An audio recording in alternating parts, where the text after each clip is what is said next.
Mirëmëngjes të nderuar teleshikues të Drita Televizionia, ku jemi sërish bashkë në emisionin e përditshëm What Happened Today, ku do ta ndiqni çdo ditë në orën 7:30. Data sot shënon 27 maj dhe ne kemi përgatitur për ju disa materiale që lidhen pikërisht me këtë datë. Ju ftoj që t'i ndiqni.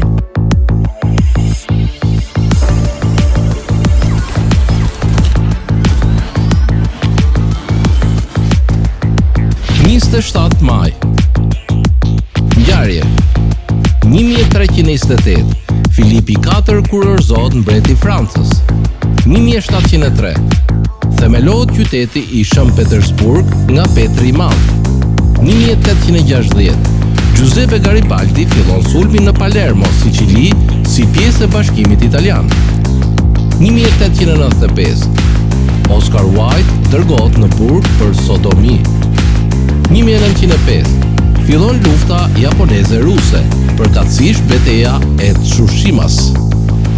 1937 në San Francisco është lëshuar në qarkullim Golden Gate, njëra nga urat më të gjata në botë. Lindje 1332 lindi Ibn Khaldun, filozof arab i skolastikës. 1913 lindi Enver Çolaković, letrar bosnjak. 1923 lindi Henry Kissinger, politikan amerikan dhe fituesi i çmimit Nobel për letërsi. 1947 lindi Said, letrar iranian. 1950 lindi Didi Bridgewater, këngëtare jazz amerikane. 1954 lindi Lawrence Krauss, fizikan teorik. Vdekje 1797 vdik François Noël Babeuf, radikal francez.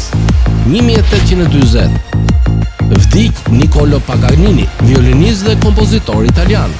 1997 vdik Azem Shkreli, shkrimtar kosovar. 2000 vdik Crawford Murray McLehose, burr shteti britanik. 2000 vdik Maurice Richard, lojtar hokej kanadez. 2000 vdik Kazimierz Leski, inxhinier polak, pilot luftarak. 2001 vdik Ramon Bieri, aktor amerikan. 2003 vdik Luciano Berio, kompozitor italian.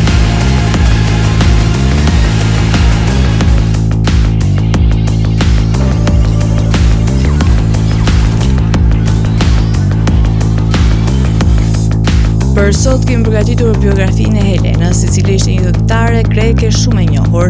Për më tepër ju ftoj të ndiqni materialin e përgatitur.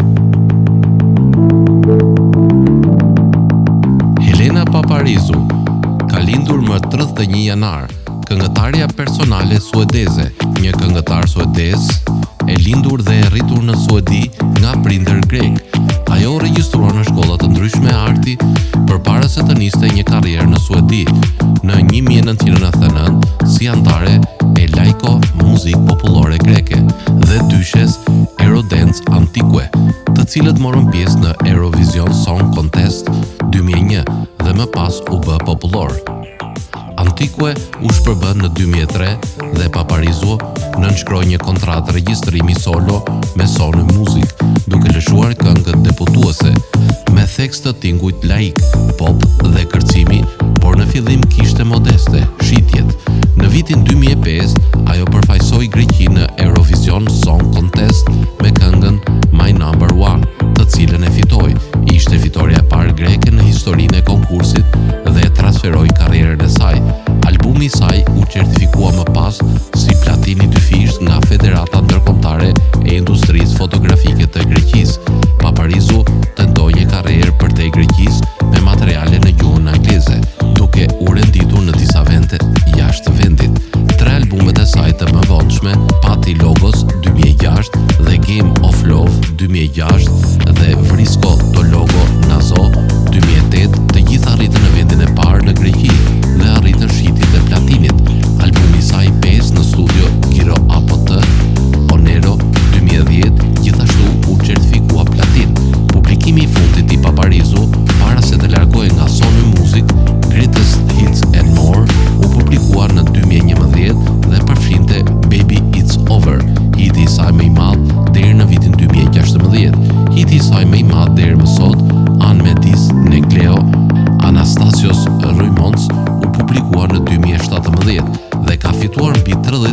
shikime në YouTube. Paparizu u vendos si një idhull adoleshent, veçanërisht në mesin e vajzave të reja. Ajo ka mbështetur markat Nokia dhe Ivi. Për periudhën 2013-2015, ajo ka reklamuar produktet e ngjyrave të flokëve për kompaninë Kolesto në Greqi. Në vitet 2010, ajo përpoq të kalonte në televizion si gjyqtare në Dancing on Ice 2011 dhe si konkurrente në Let's Dance 2012. Që nga viti 2016, Paparizu është gjyqtare në The Voice of Grace. Ajo jetoi me të fejuarin dhe menaxherin e saj, Tony Mavritz, nga viti 1999 deri në ndarjen e tyre në 2011. Paparizu është vlerësuar me 3 Iron Music Awards, një çmim europian Border Breakers Award, 30 Mat Video Music Awards, më shumë se çdo artist tjetër grek, dhe një MTV Europe Music Award. Më 14 mars 2010, Alfa TV e renditi atë si artisten e 14 femër vendase më të certifikuar që nga viti 1960, duke fituar 7 rekorde platini dhe 4 ari. Paparizu ishte artistja femër debutuese më e suksesshme e viteve 2000 dhe vendosi veten si një nga aktet kryesore të gjysmës së fundit të dekadës. Që nga viti 2010, ajo është certifikuar për shitjen e 300.000 albumeve, 47.500 këngëve dhe 30.000 shkarkimeve digjitale nga IFPI Greece. Përveç 100.000 shitjeve totale të rekordeve në Greqi si pjesë antikue, 24.000 albume të certifikuar në Kipro dhe 80.000 single në Suedi gjatë karrierës së saj solo. Në vitin 2010, Forbes renditi Paparizun si personazhin e 21 më të fuqishëm dhe me ndikim në Greqi.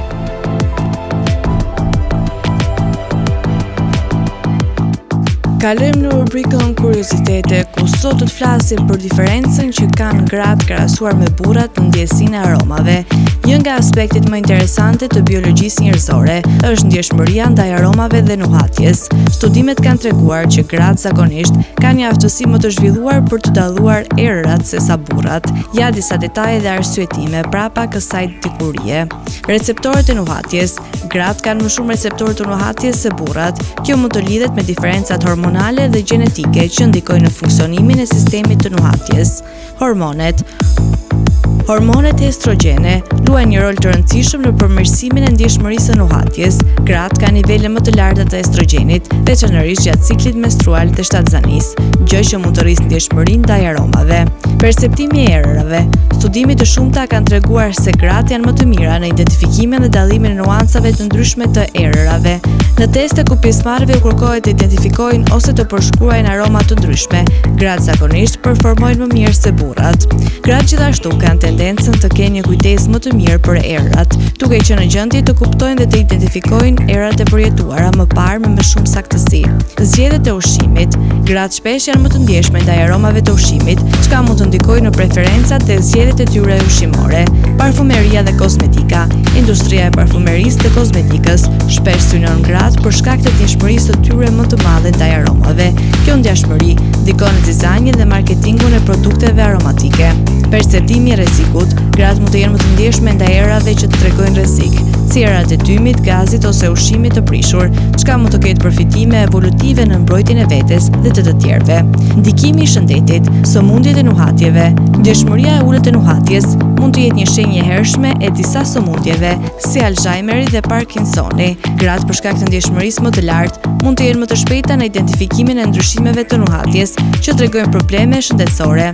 Marrëdhëniet shoqërore.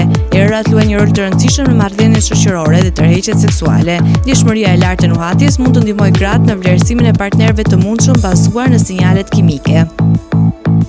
Tani uftë të ndiqni parashikimin e motit për territorin shqiptar. Territori shqiptar për datën 27 maj 2026 do të karakterizohet nga kushte atmosferike relativisht të qëndrueshme me dominim të kthjellimeve dhe intervale të gjata me diell, ndërsa në disa zona malore priten vranësira kalimtare dhe rreshje të dobta lokale. Paraditja do të jetë kryesisht me diell në pjesën më të madhe të vendit, ndërsa në zona të izoluara do të ketë vranësira të lehta. Pasditja vijon me mot të ngrohtë dhe mundësi për rreshje të dobta në zonat lindore dhe juglindore. Temperatura minimale pritet të zbresë deri në 11 gradë Celsius, ndërsa ajo maksimale do të arrijë deri në 32 gradë Celsius. Gjatë ditës priten rreth 9 deri në 11 orë me diell. Era do të fryejë lehtë deri mesatare, nga drejtimi veriperëndimor me shpejtësi 2 deri në 5 metra për sekond. Deti do të ketë dallgëzim të ulët rreth 1 deri në 2 ball. Indeksi ultraviolet për Tiranën pritet të jetë i lartë rreth 7. Sipas të dhënave astronomike, lindja e diellit në Tiranë do të jetë rreth orës 5:12 minuta, ndërsa perëndimi rreth orës 22 minuta. Temperaturat minimale dhe maksimale për disa qytete kryesore të Shqipërisë do të jenë si më poshtë. Shkodër, 17 deri në 31 gradë Celsius. Kukës, 14 deri në 29 gradë Celsius. Peshkopi, 13 deri në 28 gradë Celsius. Tiranë, 16 deri në 29 gradë Celsius. Durrës, 18 deri në 28 gradë Celsius. Kavaj, 17 deri në 28 gradë Celsius. Elbasan, 15 deri në 31 gradë Celsius. Berat, 18 deri në 32 gradë Celsius. Korç, 11 deri në 26 gradë Celsius. Vlorë, 19 deri në 29 gradë Celsius. Gjirokastër, 15 deri në 30 gradë Celsius. Sarand, 18 deri në 29 gradë Celsius. Tani u ftoj të ndiqni parashikimin e motit për territorin e Kosovës. Territori i Kosovës për datën 27 maj 2026 do të karakterizohet nga mot relativisht i qëndrueshëm me alternime mes kthjellimeve dhe vranësirave kalimtare. Paraditja do të ketë intervale me diell në pjesën më të madhe të territorit, ndërsa pasditja mund të sjellë reshje të dobta dhe afatshkurtra në disa zona malore. Temperatura minimale pritet të zbresë deri në 9 gradë Celsius, ndërsa ajo maksimale do të arrijë deri në 28 gradë Celsius. Era do të fryejë lehtë nga drejtimi veriperëndimor me shpejtësi 2 deri në 4 metra për sekond. Indeksi ultraviolet për Prishtinën pritet të jetë mesatar deri lart rreth 6. Sipas të dhënave astronomike, lindja e diellit në Prishtinë do të jetë rreth orës 5:02 minuta, ndërsa perëndimi rreth orës 19:59 minuta. Temperaturat minimale dhe maksimale për disa qytete kryesore të Kosovës do të jenë si më poshtë. Mitrovic, 11 deri në 27 gradë Celsius. Podujev, 9 deri në 26 gradë Celsius. Skënderaj, 10 deri në 27 gradë Celsius. Pej, 12 deri në 28 gradë Celsius. Prishtinë, 10 deri në 27 gradë Celsius. Gjakov, 13 deri në 28 gradë Celsius. Malishev, 12 deri në 28 gradë Celsius. Gjilan, 10 deri në 27 gradë Celsius. Ferizaj, 10 deri në 27 gradë Celsius. Kaçanik, 9 deri në 26 gradë Celsius. Suharek, 12 deri në 28 gradë Celsius. Prizren, 11 deri në 28 gradë Celsius. Të nderuar teleshikues të Drita Televizion, kemi ardhur në fund të emisionit për ditën e sotme. Bashkë të rishim sërish nesër në po të njëjtën orë. Për më tepër ftoj të ndiqni programacionet e Drita Televizion. Mos harroni gjithashtu të na ndiqni edhe në rrjetet tona sociale, TikTok, Instagram, Facebook dhe Twitter. Për të rijat më të fundit, vizitoni faqen tonë zyrtare drita.tv.